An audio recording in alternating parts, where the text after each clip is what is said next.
Riboti ni ya o muthenya ya murimu wa COVID-19 hari ithimi 4,725 andu 331 nio monekanite na virus ya murimu uyu.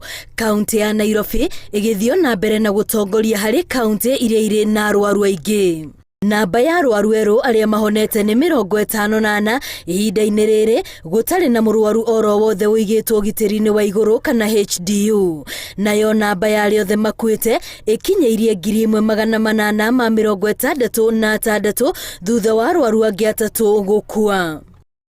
Riu njanjo ya kuhurana na virus ya murimu uyu irikitie gukinyio bururi-ini, ministry ya ugima wa mwiri ni tariirie bata wa njanjo eno kuri a Kenya.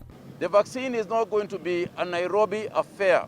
Starting tomorrow, we are moving into the counties, and therefore it is going to be happening across the counties, across the entire country, amongst the health workers. Njanjo eno ni tanyitwo gukorwo igikinyio thibitari-ini nene thiini wa kaunti itiganite mbere ya mutaratara wa kuheana wambiriirie muthenya wa gatano kiumia-ini giki. It is a voluntary thing. It is not mandatory vaccination. People who want to be vaccinated will be vaccinated, and we hope that it will be a majority of the people. But those who don't want to be vaccinated will not be vaccinated.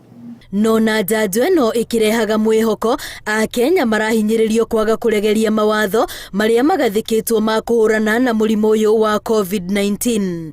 Girifotera Inooro TV ritwa riakwa ni Wambui wa Macharia.